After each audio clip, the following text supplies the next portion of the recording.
All right, cool. Let's go.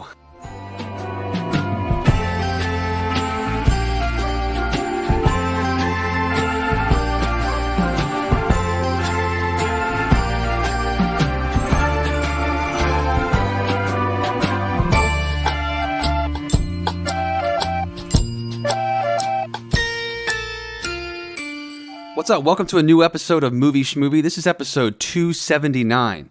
That's 279 episodes of this podcast. Actually, more than that, but that's just the number in your feed. Yeah, actually, I looked recently, and it's about 298 as of last week. So I think this might be the 299th episode. But we'll still make a big deal out of the official 300th episode, not whatever the next couple, whatever it is. Well, you know, right. These 0.5s, these special ones, like they kind of are like. They're the side stories. They're not the main trilogy, or we're kind of keeping track that way. I'm Steve. I'm here with my two co-hosts. I'm Ron. And I'm John. I'm pointing to you guys in the direction that you're appearing in my Zoom, but it's probably not the same. Like, no, it's not. But now I know. Now I know when you look. You gave me a reference point for your eye line for me. Yeah, so now I know. I noticed if I'm that looking this way, that's John. In the Run video that we put on YouTube. It looks sometimes, Steve. It looks like we're looking at each other. It's really weird. I didn't even purposely arrange them like that. I was like, "What the hell's going on?" I noticed that. Yeah, strange. That's funny. Yeah. And it was based on just the name order that I put it in. I was like editing and put them in the order that I just wrote up the names. And I'm like, "Why are these?" Mm-hmm. There's like some synergy going on right there. Yeah, Ronald's talking about the something we rarely do. We posted a little video last week to go along with our episode. If you listened to the show, you heard us talk to Anish Chaganty and Natalie Kasabian about their movie Run. And, when their press people recorded that interview for us and sent it out to us, they sent us the video. So Ronald posted that on YouTube, and you can check it out. You can see like our backgrounds behind us. You can see my COVID hair.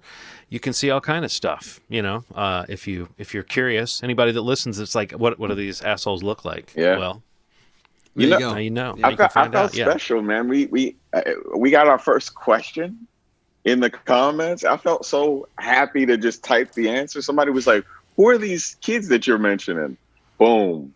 Thank you for listening. Nice. Boom. Links. Yeah. IMDb. That felt good, man. That was pretty cool. That's nice. Yeah, and since that episode aired, I mean, like, obviously it came out last week on Hulu. We were talking a little bit over our text thread, just like how well it seems that movie has done on Hulu, which is something we should at least mention, which is apparently it's, at least from what they've said, I don't know that there's actual full-out numbers out yet, but basically it was their most streamed original movie ever. So, I mean, that's all relative, I guess, to what Hulu has offered since its launch, but I mean, there's been some other bigger titles, maybe bigger stars, whatever the measurement is. But I think it's a good sign for the movie. We talked about it a couple times that just this is a movie that, unfortunately, had seen multiple delays, due to COVID, not due to COVID, and then what's happening to it is going to come out in theaters or on, like an over-the-top service like Hulu. But it does seem like it's done a lot for the movie. And I do feel really good for Anish and Natalie and all those involved in making it, because we all like the movie quite a bit, and we liked searching, and this is definitely a team and a filmmaking crew that we're rooting for. So it's good to see people talking about Run. Like I did notice a lot on some of my social media, like friends like posting that they were watching it, and people on Twitter, like a lot of entertainment figures that I follow on Twitter posting about it. Stephen King tweeting about it. It seems like it's kind of reached some sort of audience, and I don't know that it may have ever reached that audience in theaters. Who knows? But I think just the fact that it's out there now on Hulu and their membership, and maybe people will try Hulu to check the movie out, and I hope they do, because it's a really solid movie, and I'm very happy to hear that just in a matter of, I think it was only like 3 days or 4 days in, they were saying it was like the most watched movie that they've put out, which is awesome, and it's exciting to see, filmmakers that we love and that we talk about and that we want to see succeed and want to see, what comes next for them. That kind of conversation around them, because it's really a warm conversation for them and the product and the art that they put out. So that was very reassuring. And obviously, it's mainly because they were on Movie Schmovie. But yes. Right. I mean, I'm just going to say it, but I wasn't going to. But we might as well. But I was going to get around to that. We know what horse to bet. We're all thinking it. Yeah, exactly. It was really gratifying in a strange way, though, even just to be some small part of the getting the word out about that movie when people started reacting to it. Because I saw people saying, "Oh my gosh, this movie's so good," and I was like, "Oh yeah, it really is." And I honestly, watching it in the context of getting ready to talk to them, I enjoyed it a lot. And I had a real interaction with it, but I think it grew in my estimation the more I thought about it. And seeing other people react to it, I was like, oh yeah, it really is that solid. Or it really is. It wasn't just that I was getting hyped about talking to them. It really is an interesting, unique film, even though it's definitely reminiscent of a lot of things. So yeah, if you missed that episode, check it out. If you missed that movie, check it out. I guess we're doubling back on our hype for Run. Yeah. Yeah. We're never going to shut up about it. Does anybody have any news they want to discuss? Yeah, I saw. I mean, there's been a couple little things, but I saw today just before we we're recording this on Wednesday, and I saw drop a bunch of stuff in my Twitter feed that apparently I didn't know much about this series at HBO, but apparently Joss Whedon had a series going through at HBO called The Nevers that he's been developing that was supposed to come out next year, that apparently as of like an hour ago of us recording this, that he's basically dropped out of or removed himself from the production altogether. Really? For like, just personal reasons, saying, that I think his statement is something along the lines of it's going to take too much time to do this, in a pandemic world, and I just can't focus on that. So, I mean, that just happened like as we were about to record this. Again, I don't know anything about that show. I think it had to do with like sci-fi and like revisionist history, fiction stuff. Like, I don't know, but not a good. I mean, in terms of him doing stuff, and in light of a lot of the stuff coming out about the Justice League stuff and Ray Fisher and things like that. Yeah. Or Ray Fisher. Yeah, Ray Fisher. Well, it says right here. I just gave a quick scan.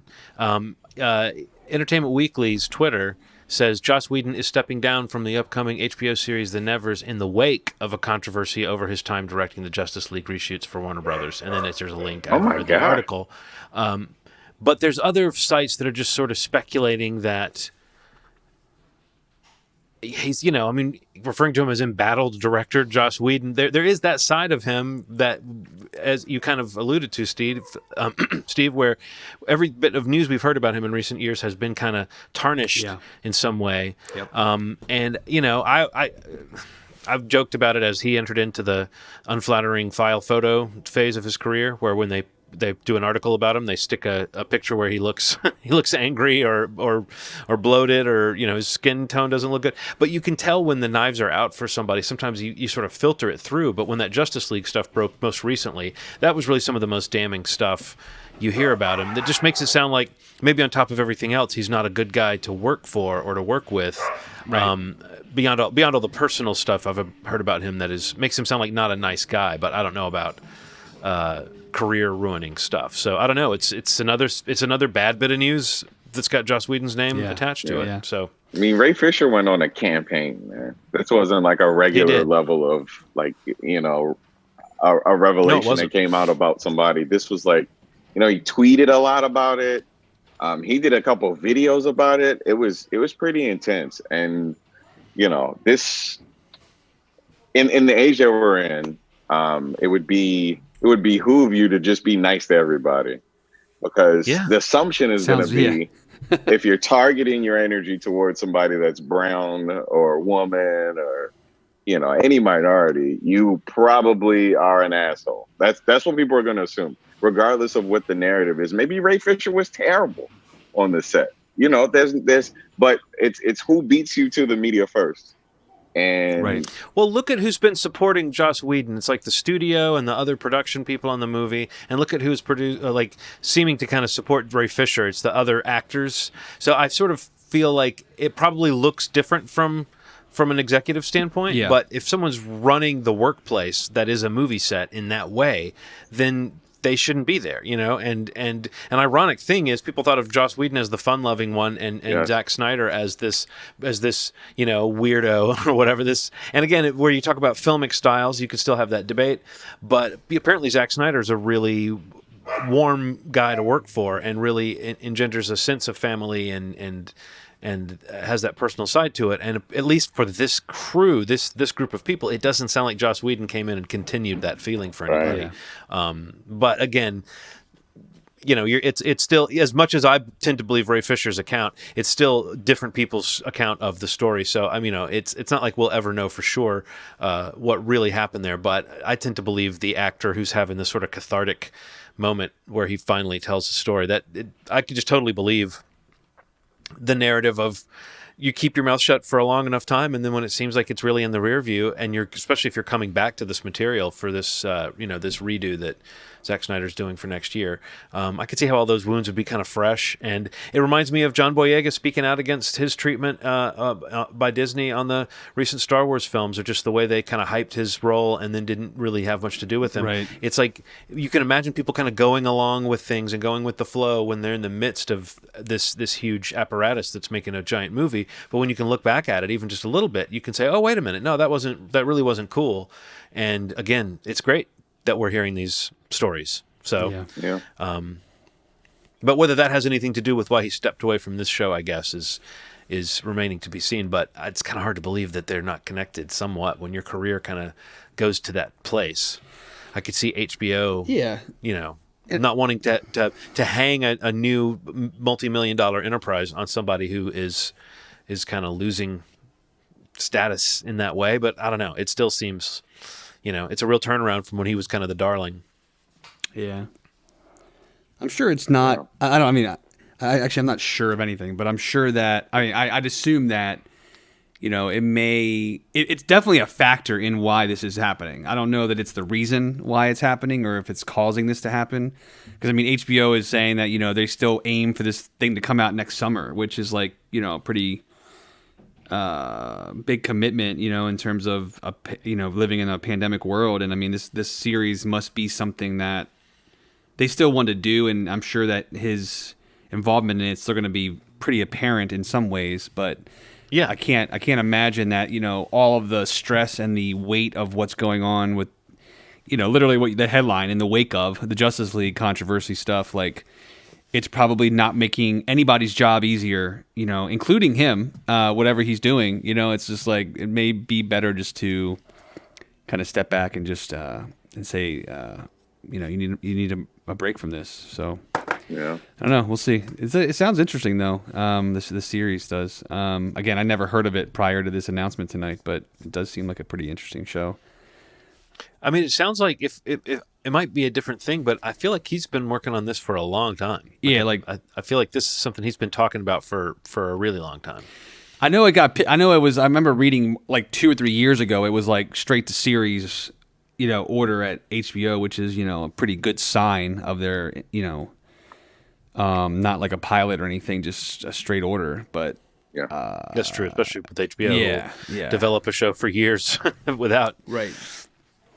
Yeah, but we'll see. I don't know. We'll check it out when it comes out. But pretty interesting piece of news going into a little news dump before the holiday weekend.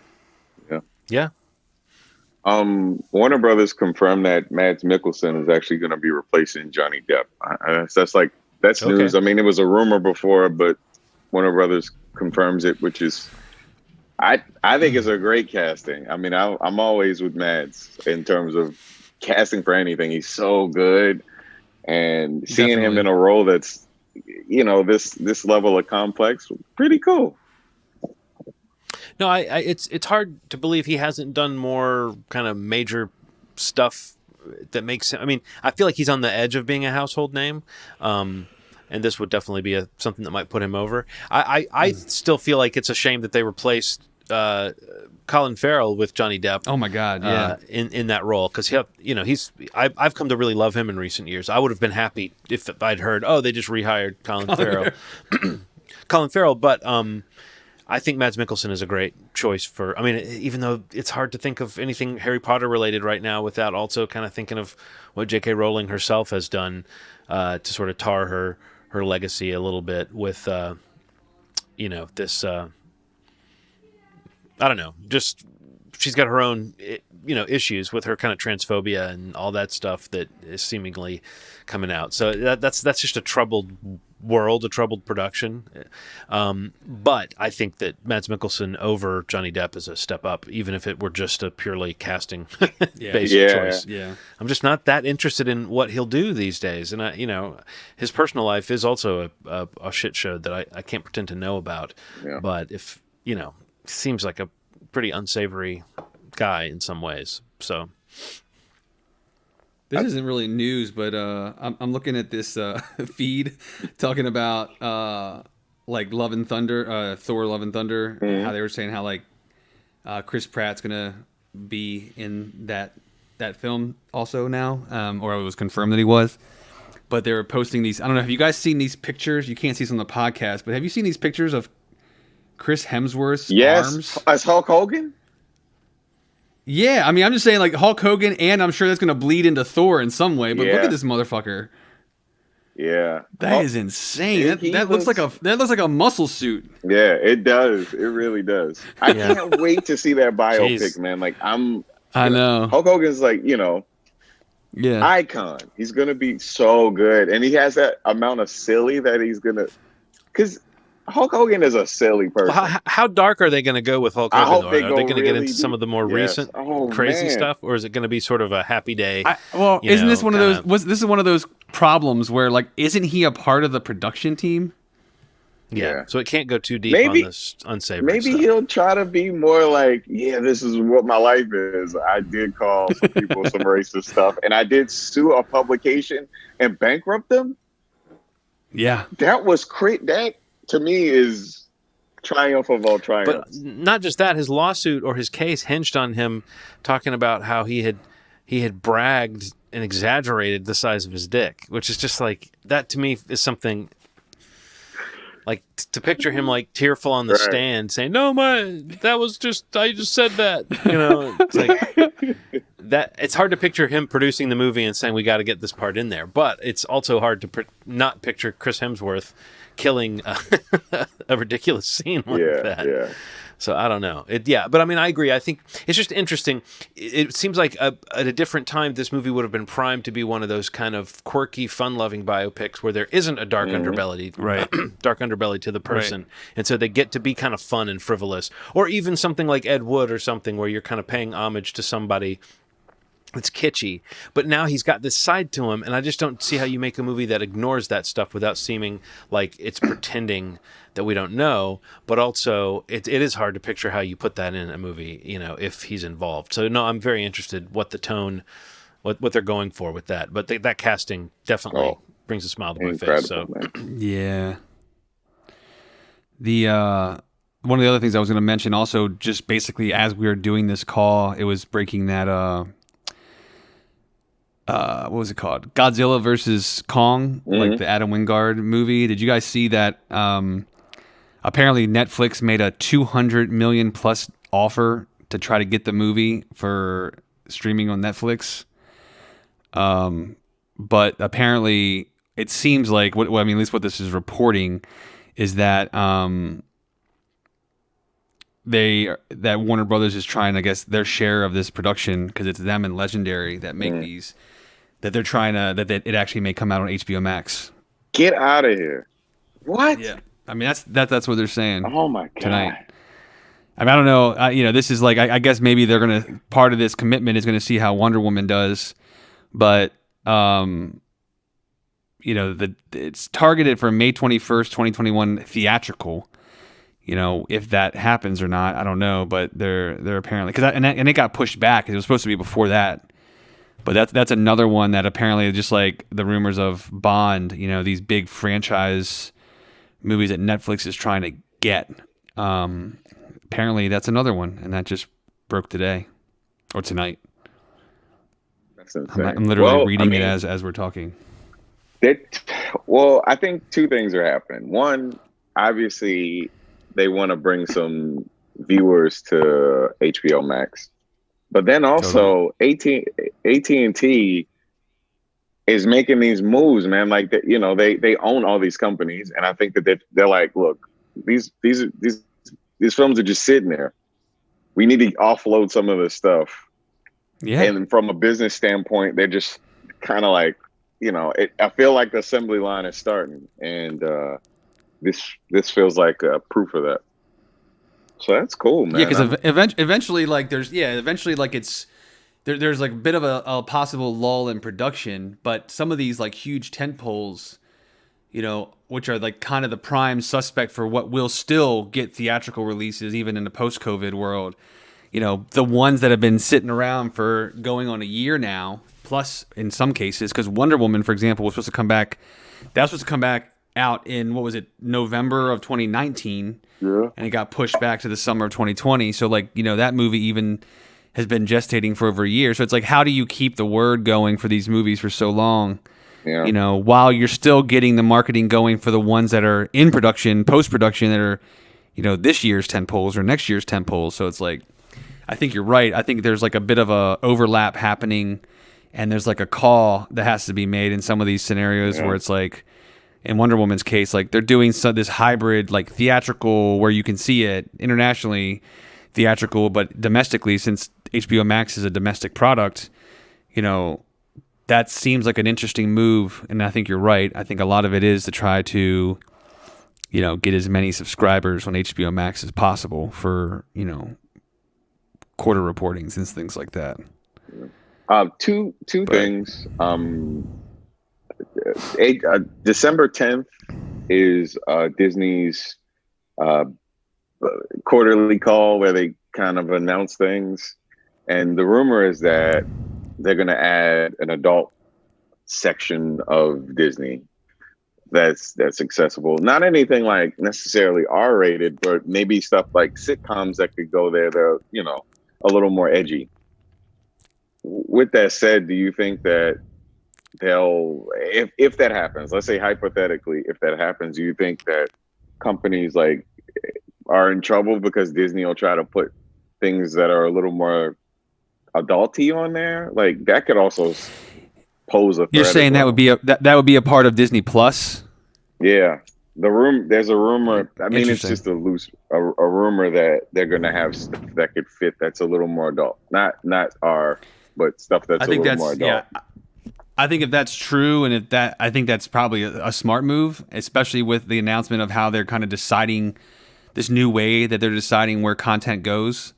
You know, with the acquisition of, you know, Fox, and, you know, what they're doing with the I don't know. Yeah, that's an interesting idea, because, you know, back in the day, you know, there was all these imprints under Disney that were putting out movies that were more adult. You know, like what was the one? Was it Touchstone, and I forget what the other one was. Yeah, Hollywood, like all these production houses that were doing the adult fare, which, I mean, could still end up on Disney Plus as it was today. But I mean, I think that, you know, you could see them getting into a space where it's not just like the family friendly across the board Disney interface that it is now. Like you would see something where, you know, kind of like how Netflix does it, you know, where, you know, if you have profiles, you know, just like you can on Disney, like for kids, and that's what they'll see. But in terms of you spending your dollars on their platform, if they can produce stuff that is more adult, and even, like you said, not even R rating, but even some R ratings. I mean, I saw earlier this week they announced that like they're moving forward with Deadpool 3. Like that's going to be an R rated movie. You know, and that's a Disney production. So, you know, that's got to have a place to live. So that would be consistent. So that would be interesting. And bad news for other people, because Disney, you know, they're the biggest competitor, I think, for Netflix. So yeah, interesting stuff, man. Yeah, it's just a rumor. It's just a rumor I've heard in a couple places. You know, see what happens. Maybe it'll be a thing. So, did everybody watch Hillbilly Elegy, the new Ron Howard film that's on Netflix? Yeah. Yes. Yep. Yes. I feel like anything I say right now would betray my feelings about this film. Does anybody want to give me a quick read on what they thought of this movie? Okay, so my first thought is Hans Zimmerman did the music for this movie. Zimmer. Hans Zimmer. Yeah. To be honest, I enjoyed the movie. I mean, well, as much as you can enjoy a movie, it was like a high drama movie about generations of people who just can't get it right, and somebody trying to break the generational curse. And I think that's so, that sticks to me. That sticks to my ribs, honestly. The performances were really great, and I didn't know this was based on a book, but to see the people that are portrayed, they look so identical to the people they were actually portraying, the actual real life people. But it did feel like it had some shortcomings. Like there were some gaps in it that felt like, man, this could have been edited a little differently. I feel like it could have come together a little better. But even with that said, I thought it was a great movie, and it feels like it's going to be competing for some stuff. So that's the first thing that comes to my head. I didn't really like it that much. I didn't read the book that it's based on, but I've heard a lot of criticism of the book, and I guess wonder if the movie would correct some of it, and in terms of the narrative and some of the plot devices that it uses to tell the story. But overall, I mean, I do think that there are some good performances in it, so I agree with that.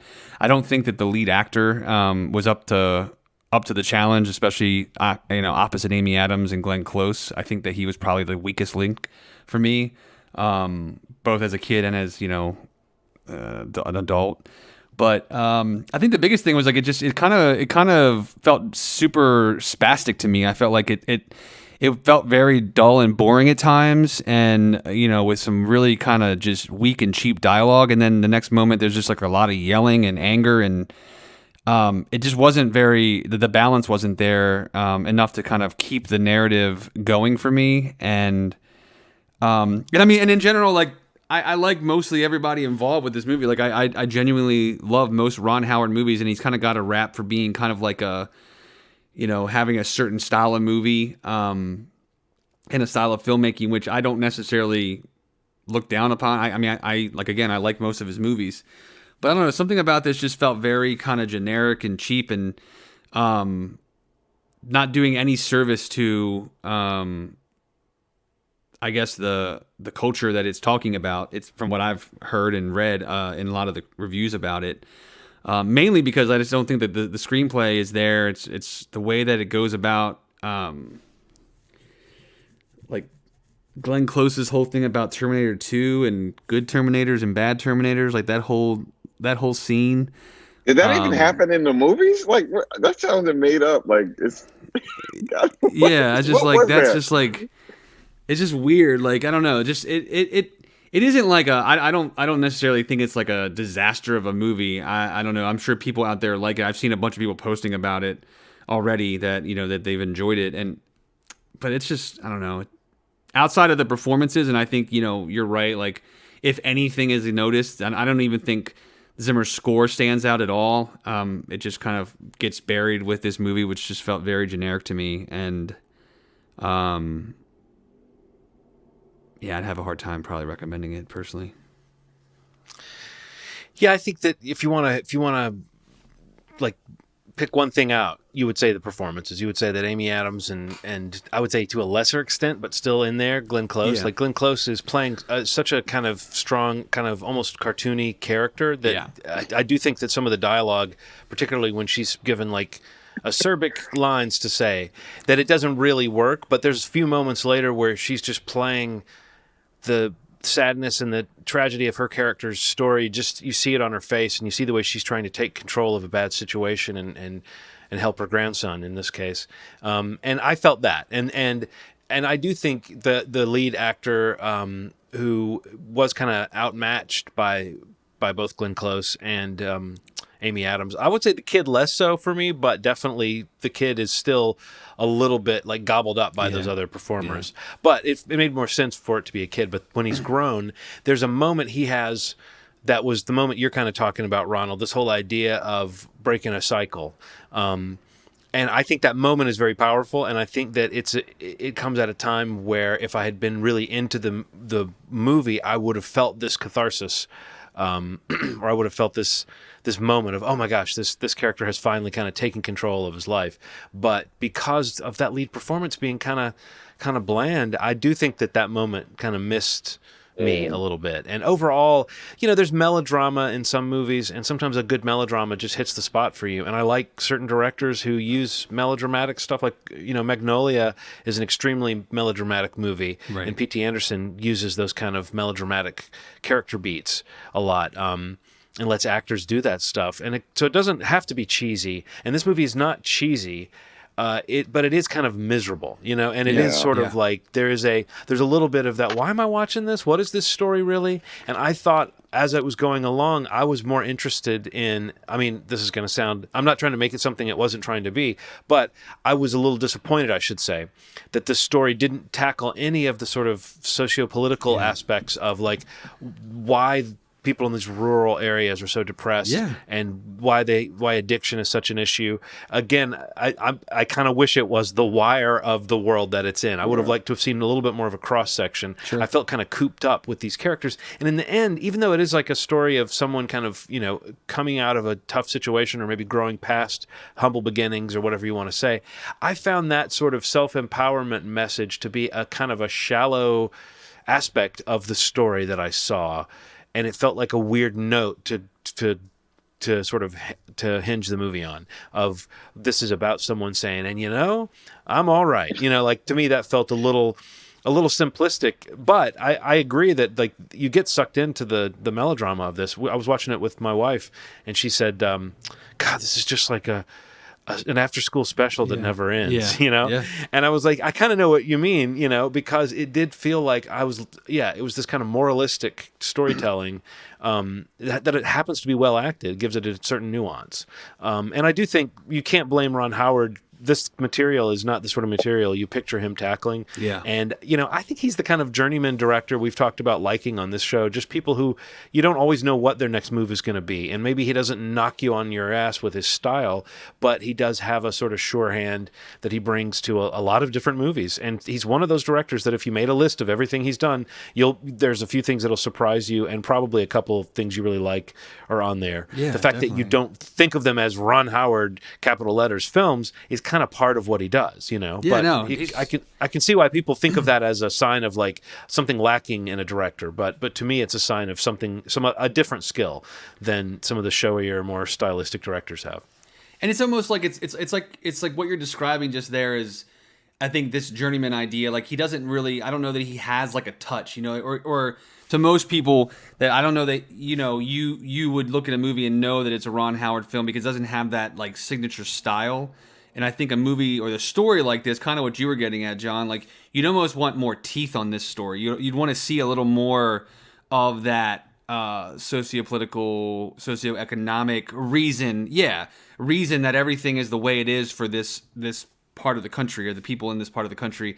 And I don't know that, like a filmmaker without a real edge to him or her, or even a clear understanding maybe of what this culture's like, or what this lifestyle is like. I don't know too much about him personally, although I feel like he probably comes from this type of, or his family probably does. But I don't know. I just like, it's not like it's like a bad thing. I mean, I do see a lot of people liking this movie, and like I've already seen a lot of people saying they do. But it almost just feels like it didn't have enough of that edge that I would expect to kind of make you feel that turn or feel that cycle break that you guys are describing, because I don't know that I felt it watching it personally. And I also just don't really know that I don't think that this protagonist JD is like, there's enough there to like really follow or want to follow the story and the change and the overcoming that he experiences. Like, it's one of the, I mean, he's I don't know, that character, that story, that performance, I think is just very lacking in a movie that needs a strong protagonist to really pull you through the main story, and even a lot of the little side subplots that are going on that don't ever get revisited or don't get resolved. And with a strong protagonist like that, I feel like you can more comfortably overlook some of those things, and because you care so much about what happens next to this character. The only unifying factor you need is that protagonist. Exactly. And I feel like this character is set to do that, but it doesn't quite. You're right. It doesn't quite, like the flashbacks and stuff. They start to feel kind of monotonous, and right. you do see. I mean, it does deepen your understanding of what's going on in the family as it goes along, and that is dealing with multiple generations and stuff. It's always kind of cool to see a movie bite off that idea. Sure. But I just don't know. I mean, and also the fact that certain things are kind of ambiguous, like the fate of certain characters and exactly what happened. It just feels like it feels like a movie that has all these opportunities for things to say. But when I got to the end, I was like, I don't know that it had much to say about all these things that there's so much to say about. Right. Right. But it's also very depressing. And I think that's another thing. I'm not a huge fan of sort of kitchen sink drama, depressing movies. I mean, I can admire the craft of them, and some of them are great, but in general, I'm a little bit more of an escapist, and that's one thing that is a hard sell for me. Like, if the description of the movie is like a person deals with their family history as they return home for an emergency, I'm just like, oh boy. Count you out. I need like a robot, or I need like somebody playing themselves and their evil twin or something. I just need something to make it. No, I mean, and I'm not trying to make myself sound like an idiot. I can appreciate human dramas, but usually the ones that hook me, they hook me through some other means. They hook me through some director's imprint or an actor that I really like, or a story that does have a little bit of a conceptual hook to it or something. Right. I'm trying to think. I don't know why I thought of the film Nebraska. Was that the name of the Will Forte? That's a movie that is also, like, on paper could sound really depressing and drab, but something about, it's Will Forte, that gives you gives you a clue that it's not going to be that, or it's going to be that comedic actor toning it down, and that'll be interesting to see. But also, the writer-director, that was an Alexander Payne movie, right? Yep. So that was another one that had a lot going for it. But I'm just saying, I think that you can do the kind of returning home and dealing with the ramifications of your history. You can do it in a way that is really entertaining. And I know this movie wasn't trying to be funny or entertaining in that way, but it does feel like, I mean, what you said about it's hard to recommend it. I was thinking kind of a similar thing. Like, it's hard for me to imagine saying to someone, yes, you should spend 2 hours being kind of bludgeoned into feeling lousy by this movie. But if you want to hear Glenn Close say, "Kiss my ruby red asshole," then this is the movie for you. Yeah. I don't know. Like, it's one of those things, like, production. It's a weird thing, man. Hans Zimmer doing this movie just feels a little overblown. Like, it feels like they should have like a pretty stripped down sort of soundtrack. I don't know. I know what you mean. Yeah, it's just that's it's a strange thing. It's why I mentioned it. It's the first thing that popped out at me. I was like, either this is going to be an epically good movie, or it's going to fall short. Like, there's no way that you. And I know that's like a Ron Howard connection to be like, you know what? I'm going to get Hans Zimmer to do this story about Appalachian people. It's like the hill people. Yeah, hill people. I love the talk of the hill people. Yeah, this slice of life sort of story about hill people. It just doesn't warrant it, and that feels like a formula. It's like if you were to have like a randomizer, they're like, well, Ron Howard, Hans Zimmer, hill people. It's like, what the fuck? It feels like a randomizer. So anyway. What else has anybody watched? I thought we would be talking about the end of Fargo this week, but Fargo doesn't end until next week. Was anybody else surprised that it got 11 episodes this season? That's the first time. I honestly was like, episode 10, I was gearing towards it, and then I looked in the Sling, listings, and it was like, wait a minute, there's another one we coming? all caught up? I guess we're all caught up, probably. I think I'm one behind still. Well, we'll just talk about it next week when it's actually over. But I was looking forward to kind of dissecting that. I guess we can also talk about the end of The Undoing. That's also okay. Let me, well, because I had those two on my list. So I'm gonna scratch that out. Can I speak about a show that has blown my mind and expectations about? Absolutely not, Ronald. You're not allowed to speak about a show. That's crossing a line. It's not appropriate. Yeah. So, I think it was about 4 or 5 months ago, Peacock had made the announcement that the Saved by the Bell reboot was starting in a couple months. I spit on the ground. I said, how could they remake such a great show? What could they do that could be a spin on this cool show, Zach Morris and everybody else that was in the show? How could they do it? And the people at Peacock were kind enough to give us the first 3 episodes of the show. The first, the third, and the fourth. And then I wound up watching the entire one. They wound up dropping the whole thing a couple of days later. Man, I haven't laughed so hard at a show, a comedy, in a really long time. It's like Community meets Saved by the Bell. It has this. There's some things to it that I really want to talk about. That I kind of want people to just find out through the show. But there's some strides that are being made in this show that I literally have never seen in my life. I kind of mentioned it to you guys in the chat. One of the castings, and the move is so cool. It's done so well, and the main character is Latina.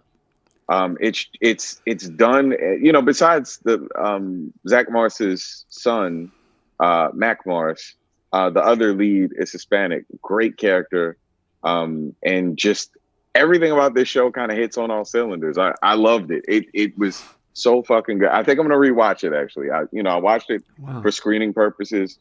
I'm probably gonna start it back up tomorrow. It's that kind of show for me. I think it feels very of the time. And worth checking out. I mean, I'm shocked on so many levels that it's even comparable in a hyperbolic way to Community, which I think is one of the more like clever, meta, self-aware things that anyone's ever made. So for you to make that comparison, that really intrigues me. But I have seen some of the casting and I have seen some of the marketing for it that makes it look like, okay, it seems to me like a far better made show than the original show, whatever that's worth. Like, I was not at the age where that show seemed cool. I was a little old when it came out, but I know there's a generation of people just behind me that grew up with that as like, this is an awesome group. When you were a teenager looking at those characters, it was so clearly a show about teenagers that was for little kids. Yeah, right. But, so I don't have that nostalgic association with it, but I do think that like that cast has shown a sense of humor over the years about it, and a lot of them have moved on to have kind of interesting careers. And so I don't know. I don't have like ill will towards it, but I have there's no benchmark of like, oh, how could they remake this great show or whatever. Like, to me, it was just kind of like, oh, that it was garbage for kids to watch that was on when I was a little too old for it. Yeah. And definitely the kind of meta reinvention, whatever they're doing with this reboot, looks more interesting to me than what you would expect them to do, which would be kind of a corny, like a getting back together the same way they did. I feel like we had this exact conversation, but I compared it to Fuller House. Like, that is much more of just like a reboot in the same vein of the original show. This looks like they're saying, well, let's take what we know about good television and go back to this. And the interesting notion to me is that there's any substance worth going back to, but I guess there is if they're examining some of those social aspects of school and how things have changed. And is Screech just nowhere to be found? Like, that's the one thing I'm very curious about is how do you even deal with Dustin Diamond in 2020? I'm okay with him not being in it. The big one was Lisa Turtle, because she has had some issues, and she does show up, and her performance is cool. It fits into everything that's going on. One of the meta jokes that they have in the show is when they go to the Cafe Max's, they have the seniors in the show are elderly people. Like that's like the joke throughout the show. Like when they go to like everybody's kind of the age that they are, but then when they go to like people that are in the 12th grade in high school, they're like older people, like 60, 70-year-old people that are just like at the high school. It's so fucking funny, man. Like, yeah, I like what they did with it. So see, that's a funny conceit. So yeah. Cool. So that is one show. What else? What have you guys been watching? Honestly, man, I haven't been really watching a whole lot. Trying to keep a newborn alive. Yeah, I get that. How's that been going? I hate to break the subject, but yeah, I'm watching Baby. That's what I'm watching. Baby too. I'm definitely not watching the back of my eyelids. That's for sure. Did you see the Lego Star Wars holiday special? I did see that. That was good. It was good, man. Yeah. Did you see it? Did you see it? Sydney loves like Lego Star Wars. Yet. John, it's solid, man. I will. No, I know everything about it seemed very funny, and again, all that Lego Star Wars stuff is typically very clever. So nah, man, I really haven't watched a whole lot. I finally got caught back up on Mandalorian, and I'm one behind on Undoing. But yeah, I haven't really. I have all these movies like queued up that I've been wanting to watch. That I want to check out that Come Play. Yeah, me too. Came out on VOD. Me too. I want to watch that. And with Gillian Jacobs and John speaking Gallagher. Of Community, dude. But let's hope she doesn't Brita this one. Honestly, that trailer starts off and you're going like, oh, this looks kind of cheesy. But by the time it gets to the sort of reveal, I'm really intrigued by what this creature is in that movie, and the effects look decent for that that level of movie. So I'm intrigued by that one too. Yeah, but no, I'm hoping to catch up on a bunch this week and maybe have more to hopefully talk about next week. But yeah, what about you, John? Have you checked anything else out? I checked out or finished up a couple animated shows. Although there's one that I only 5 of the 10 episodes of Primal are on HBO Max, but there have been 10 on Cartoon Network that ran there.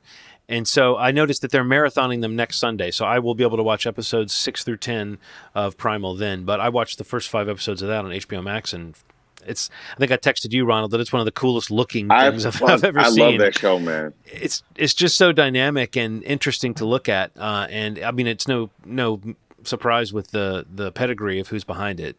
Gendy Tartakovsky, who people will mostly know maybe from Samurai Jack, but he also did some really cool Clone Wars cartoons for Star Wars before they went with the CGI stuff. And he also is the director of the Hotel Transylvania films, which may not sound like a great thing, but if you've seen those movies, you know they are very cartoony and they do have a really good visual energy to them. And that is something that he is great at, is visual storytelling, using color and pacing and shapes, and he creates such moods, and Primal is really something special. I mean, it's very unique. It is unsettling. There's one story that is very sad that deals with sort of them taking down an animal to eat, which is a caveman and a Tyrannosaurus Rex are the main characters of the show. And the show's not totally naturalistic, but it does play into the natural world in a way that feels sort of real, like it's sort of brutally real. And you see them do sometimes some kind of mean things because they got to eat. But there's one episode that really deals with that very head on. And I was watching it with my wife, and she was like, "I don't like this. This is too sad." And I was like, "Trust me, they're not going to show you something that sad without dealing with it." And then they do. And if you sound like you might know the episode I'm talking about with mammoths. No, great. Just fantastic show. Another animated show, different end of the spectrum, not about atmosphere and mood, but just about jokes. And I think you mentioned this once in the past too, Ronald, but I finally finished up Dicktown, the John Hodgman cartoon. And it's a very, very, very funny show. So I mean, it's just...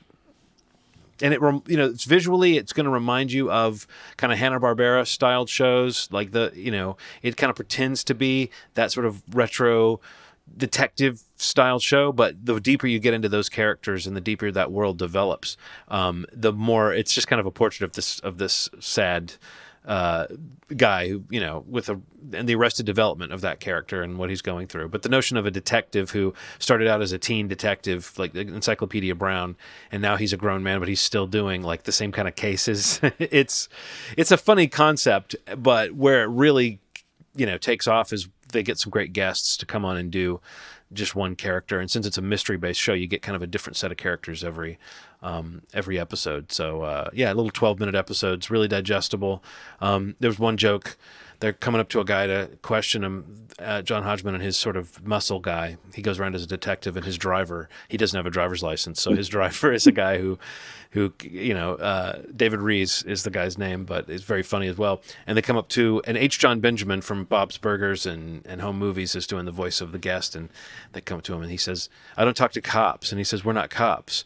And he says, "No, cops. Creepy old pieces of shit." That's really funny. And I laughed for a good 5 minutes and tried to relate it to Nikki, and she was like, "What? I guess I'll have to watch it." But yeah, it's really funny stuff. So Dicktown and Primal. Very different animated shows, but both of them I watched through HBO Max. Oh, so cool. I'm pleased because HBO Max has that hub. Oh, the hubs down at the bottom where you see like the Crunchyroll and Adult Swim and the different kind of categories. And yeah, I was able to get to Dicktown through that. So. I've seen two animated things that I wanted to throw into the hat. One is older, Scooby-Doo Mystery Incorporated on Netflix, which is kind of spin on all the characters. I don't know. I like these like meta versions of things, but it's like weird tension, parodies of things that we know very well in Scooby-Doo, and it kind of turns some of the stuff on its head.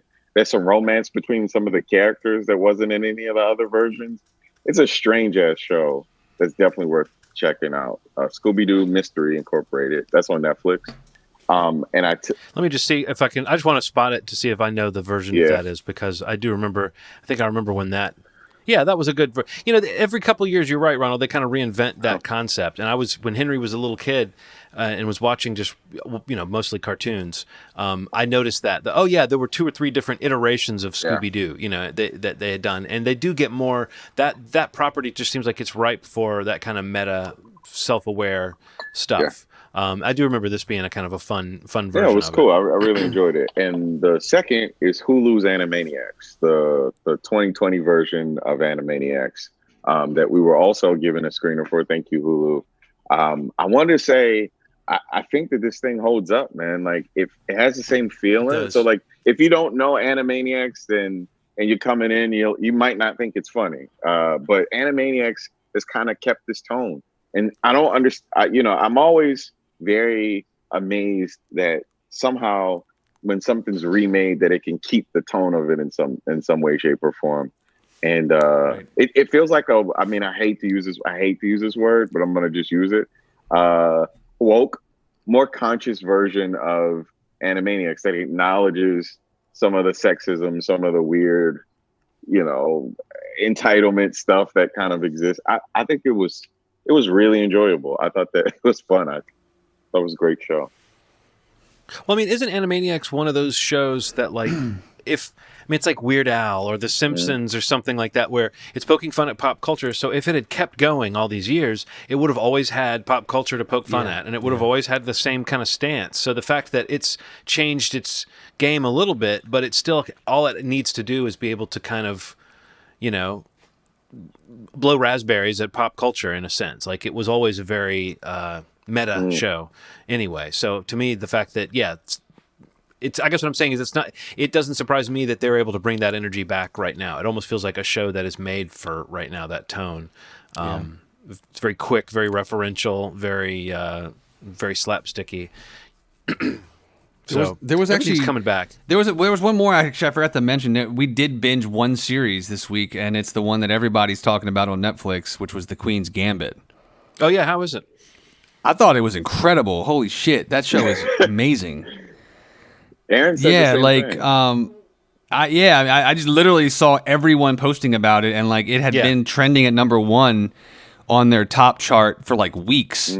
And that doesn't usually happen. Something will hold it for a couple of days when it comes out. But you know, and literally everyone I follow is like on Twitter, especially posting about this miniseries. And yeah, man, it's legit. Like it's the real deal. Like it's a contender for Netflix, like for Emmys and stuff like that. It's really good, and she's amazing in it. And was it Anya Taylor-Joy? She is just, I mean, never has. I mean, like chess been so interesting, you know. And it's like it's got this huge cinematic epic scope to it, and like just this life of this grand champion of chess, and like yeah, I don't know. Like again, not knowing anything about it before we even hit play on the first episode, it's got a really great great characters, cast actors kind of popping in and out of episodes, some coming back in later episodes. But I highly recommend it. I mean, yeah, if you guys you're looking for something that, I mean, again, people have been talking about this for weeks now, but this is a show that for Netflix, I know they posted this week, I think yesterday, that it was like the highest viewed miniseries that they've ever released. Again, I don't know what that means in Netflix talk, but I mean, that's a good sign. A series like that from Scott Frank. So he also did Godless on Netflix, which was a really good series. But yeah, definitely. Yeah, that's the one that we did binge like over the course of like 4 or 5 days once we got back from having the babe. And you're right, that one is having a moment. Like that's one where too many people whose opinion I trust were talking about how great it is. Like for me not to believe, there has to be something intriguing about the way it's constructed or the way that it's made that is pulling people through it. Because the subject matter is interesting, but isn't going to be the kind of subject matter that gets people that excited. And I feel like that's part of kind of the conversation about this show, is that it is sort of surprisingly engrossing for the type of subject that it is, because it makes you, people get addicted, which you normally associate that kind of storyline with a much more like suspense or thriller based story. So I'll be very happy to see Anya Taylor-Joy be good in something after seeing New Mutants, where her performance never quite took off. I think it really helps this. I mean, it's only 7 episodes, so that's a plus too. Like in terms of, we talked about sometimes he's feeling like they're drawn out a little too far. I think 7 is a nice sweet spot for a show like this, for a miniseries like this.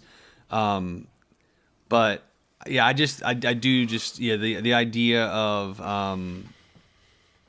the what's the word, oh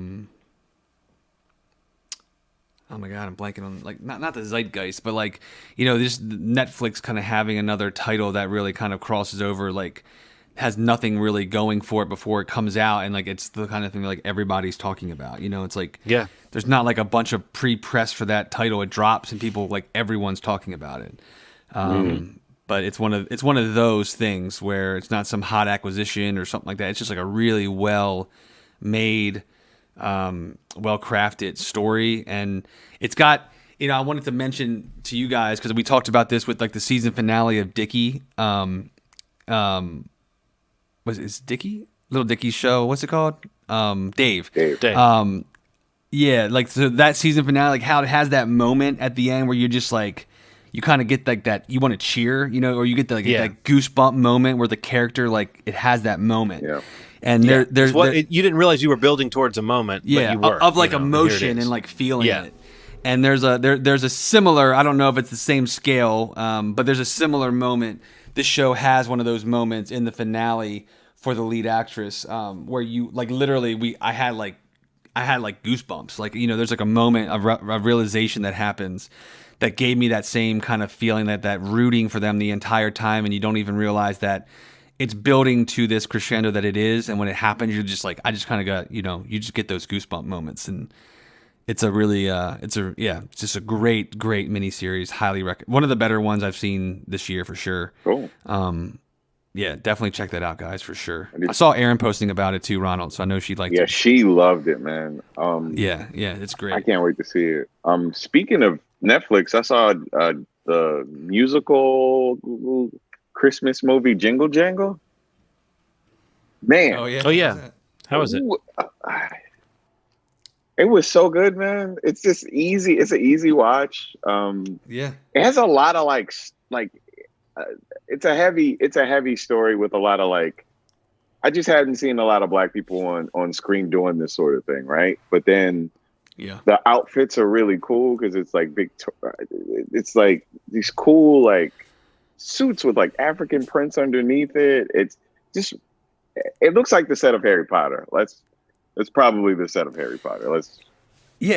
I need to finish it. We started watching it, and I was definitely liking what I had seen so far, and it did have like this magical, like I get what you're saying. I don't know like how to put it any better, but like it does have this like, there's so many layers to like the world that they're living in. It does seem very magical, very creative, and it really kind of like, even the songs in it, like to me felt like they were kind of going for those like crossover pop sounding songs like they did like with like Greatest Showman, or even like Hamilton, sort of like some of the songs really kind of are a blending genre, and what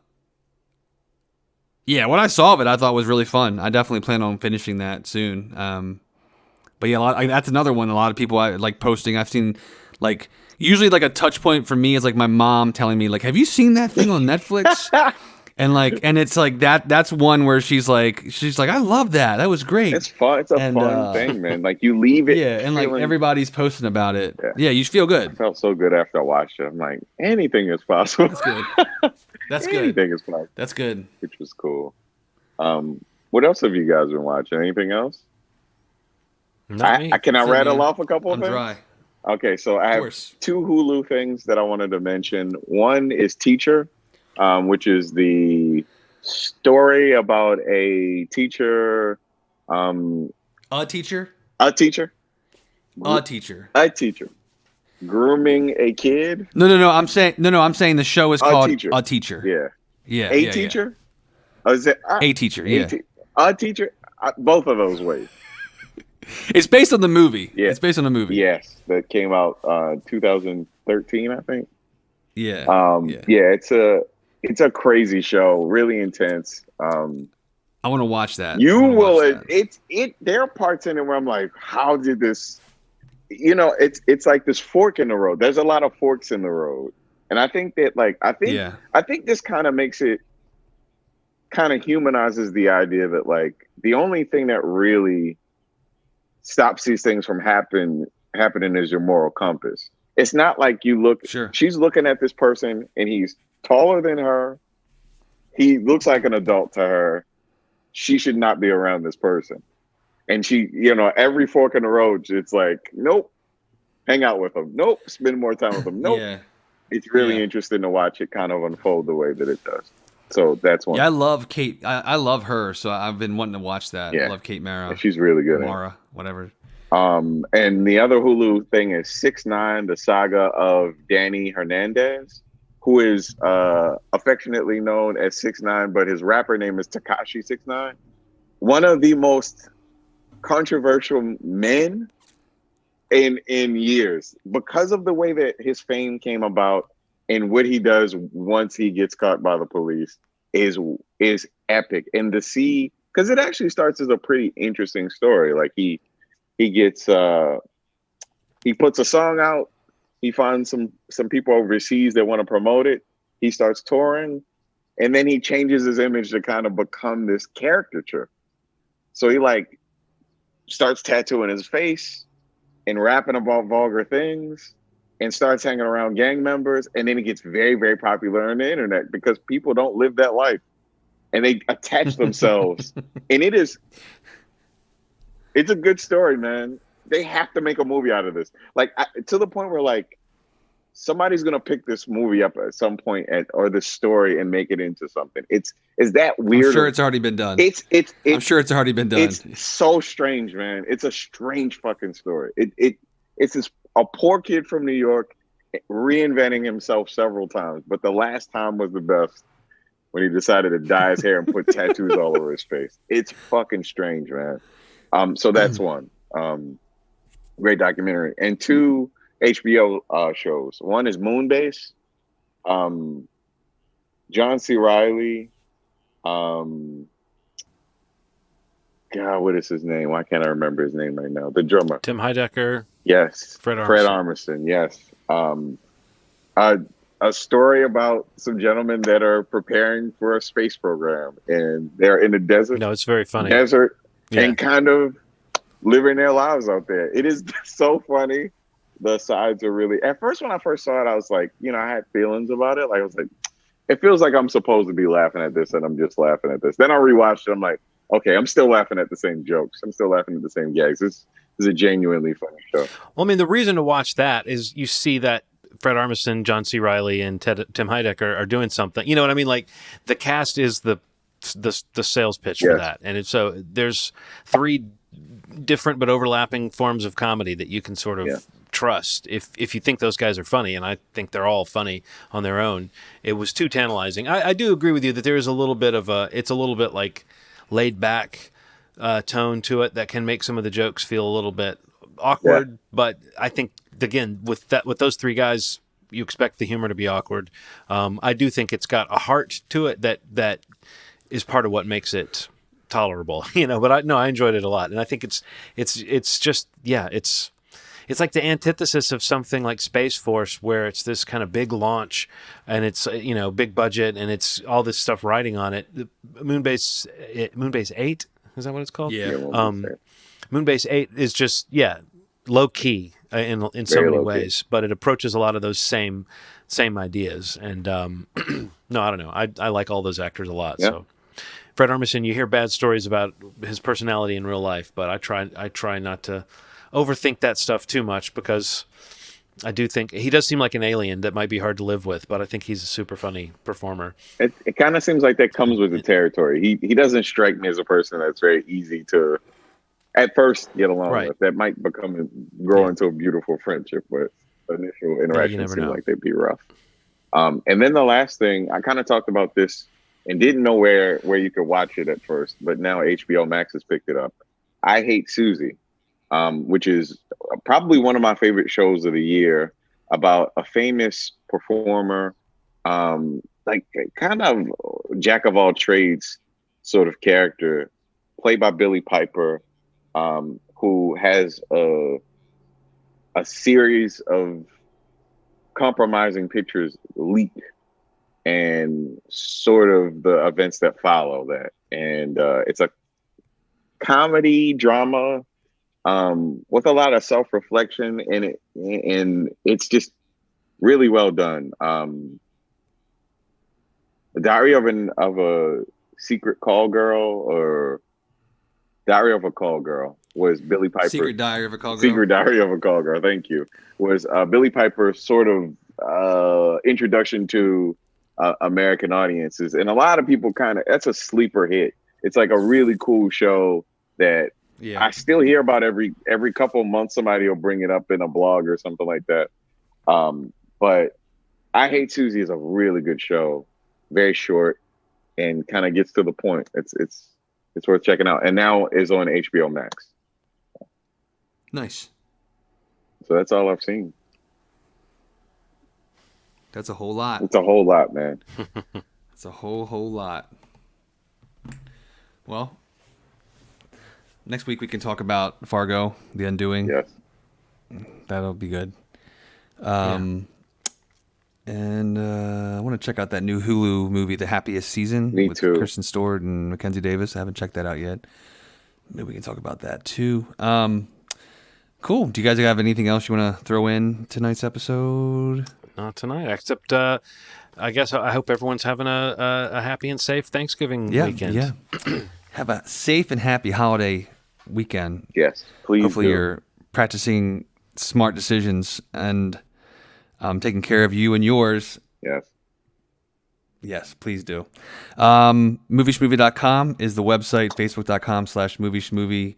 And we have an email address, movieschmovie@gmail.com. If you want to reach out to the podcast, have any ideas for episodes, want to talk to us about anything that we've talked about on the podcast, or maybe that you want us to talk about on the podcast, please let us know in any of those ways. If you do subscribe through any of the podcast feeds on Apple Podcast, what else? Spotify, anywhere we are, if you could take a moment and leave a review or a star rating or any kind of feedback you can give us, help us get the word out about the podcast. We would really appreciate it. And like we said at the top of the show, last week's episode was a really great one for us. We talked to the filmmaking team from Hulu's new film Run.